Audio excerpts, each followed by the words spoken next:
can pursue together.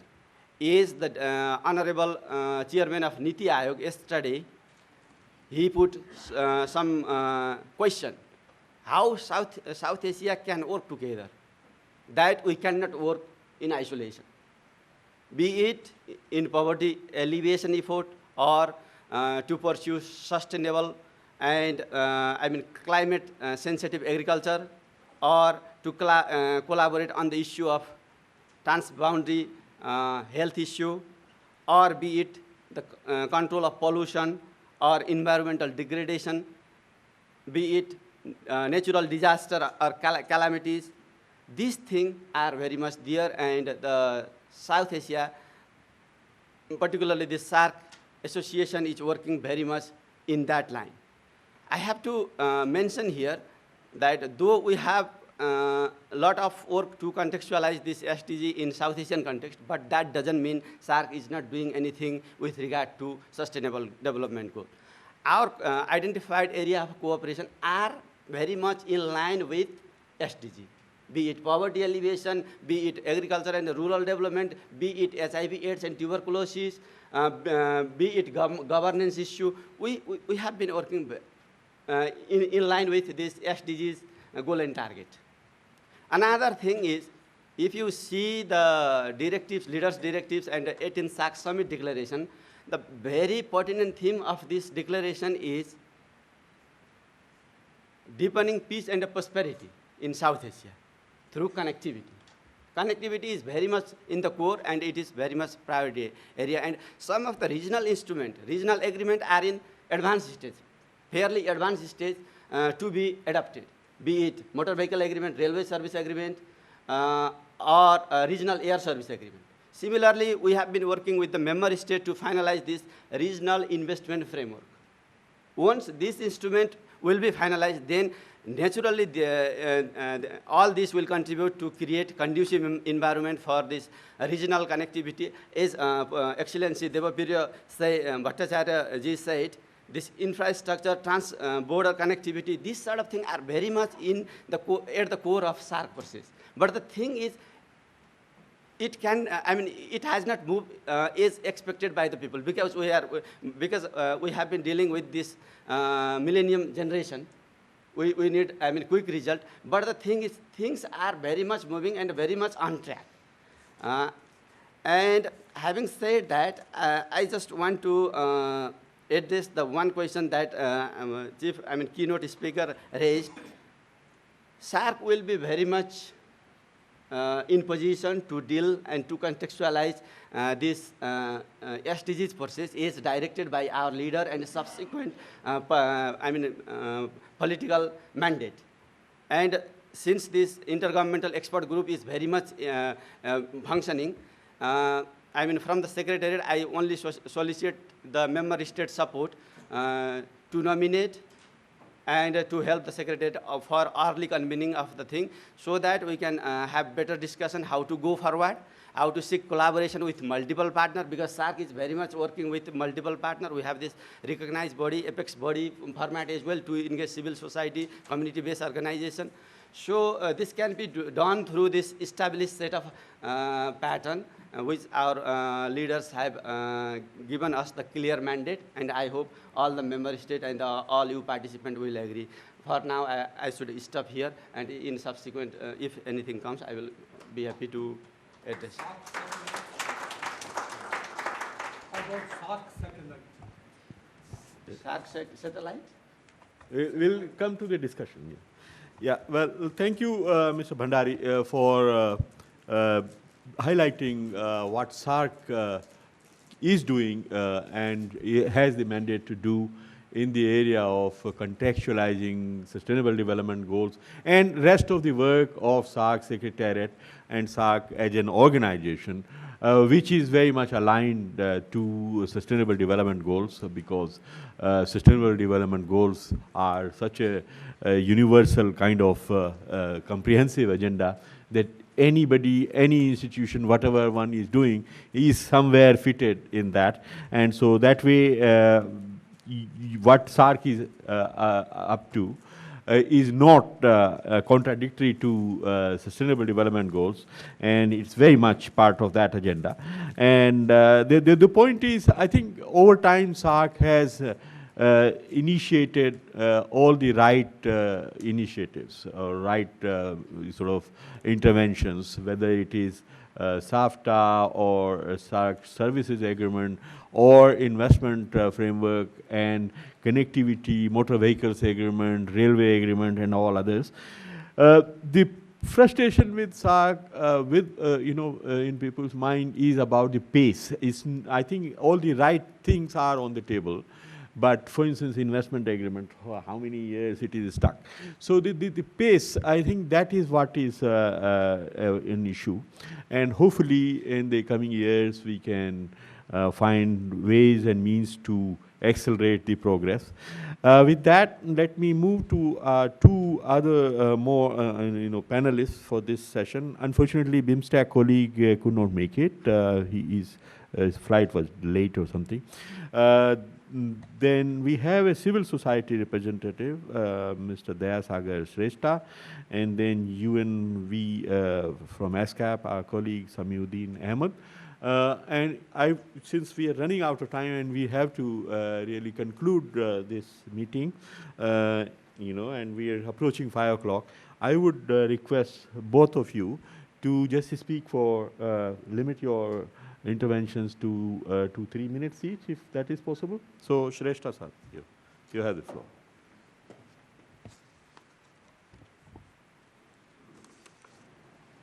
I'm here and representing entire civil society organization of South Asia, and like to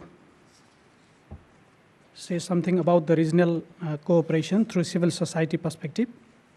Respected chair of this session, Dr. Nagesh, keynote speaker, Dr. Bhattacharya, panelists, distinguished delegates, CSO colleagues and participants.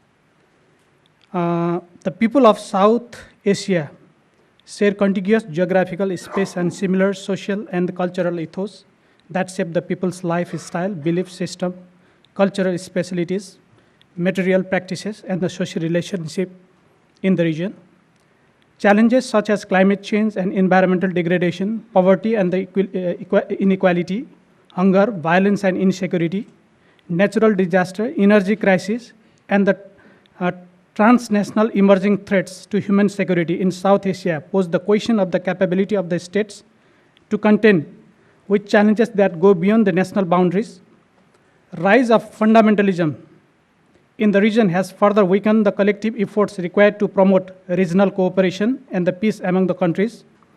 Business as usual is fueling to persistent social crisis, turmoil and conflicts, which threaten human security and aggravate ecological disasters. With inclusive growth and sustainable use of available natural resources, South Asia has the potential to change global poverty. Development of this region is prerequisite to overcome the global poverty and to achieve the prosperity goals. Agenda 2030 will not be successful without adequate development of South Asia. Although the South Asian Association of Regional Cooperation, SAARC, regional SAARC, is intergovernmental organization formally started to work in South Asia since 1985. It has not achieved or heading towards the fulfilling the commitments made so far. Because of the uncertainty of the 9th SAARC summit, the future of the SAARC remains the question.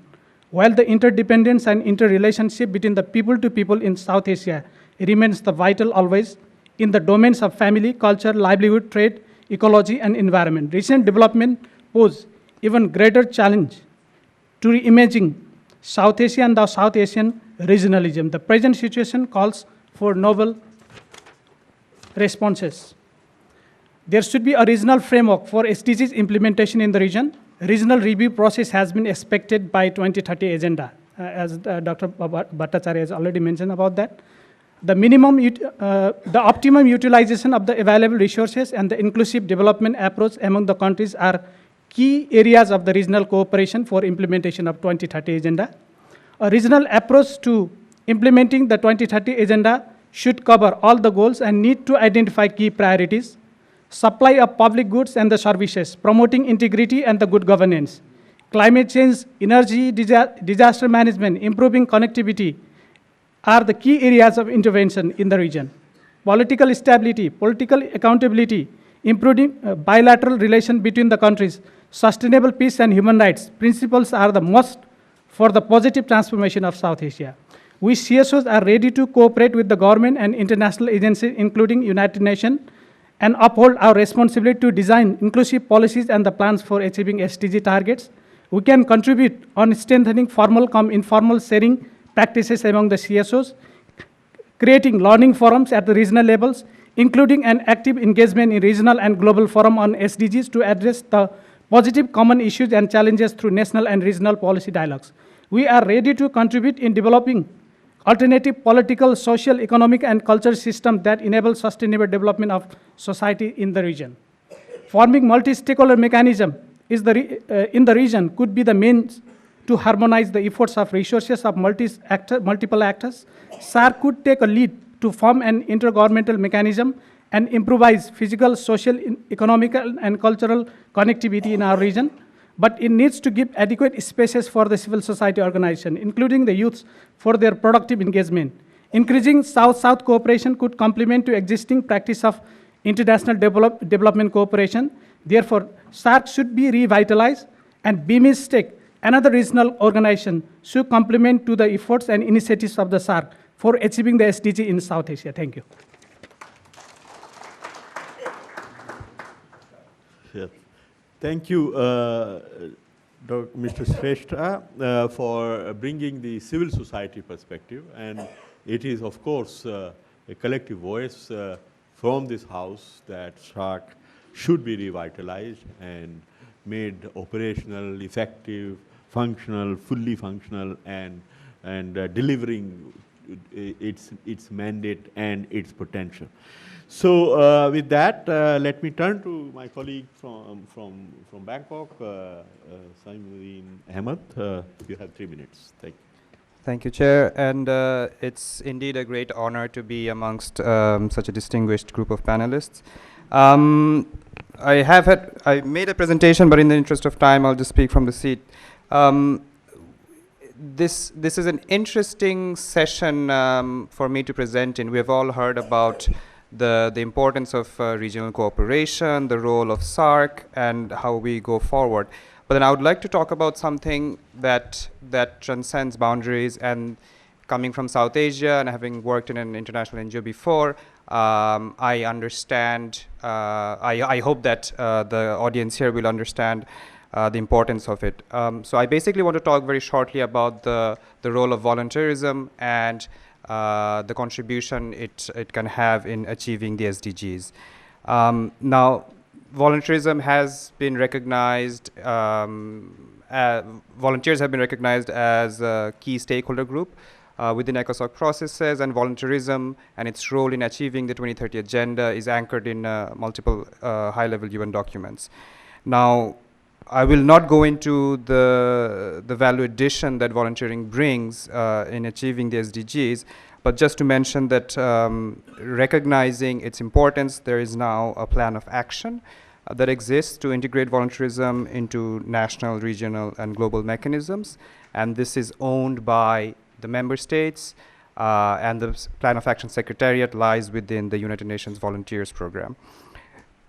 Going forward, there's an implementation process that exists. In 2018, the UN member states have been requested to submit a national situation analysis on volunteerism, which basically aims to generate evidence and data on the scale, scope, and impact of volunteerism, as well as a body of knowledge on volunteerism. And it is expected to inform discussions at national, regional, global levels on mainstreaming volunteerism as a cross-cutting means of implementation for the 2030 agenda. At the beginning of the session, Dr. Bhattacharya said that can South Asia actually achieve the SDGs this time, or do we miss the boat? I believe, and I hope that many in the audience will agree, that the work that is being done in the communities at the grassroots are actually possibly led by volunteers who might be young, might be old, but then there is a significant role that they play.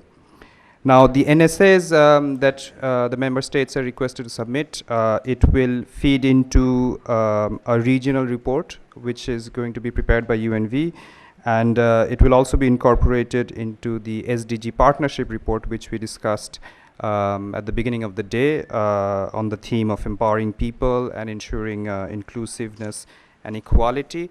Now, as far as I know, from this particular sub-region, Sri Lanka has completed their NSA already. I think India is in the process.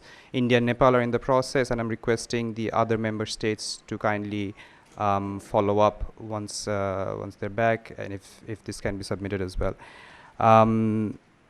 Next year, in 2019, the analysis of the synthesis report and the SDG partnership report will be shared at the APFSD. And this is in turn expected to inform the HLPF.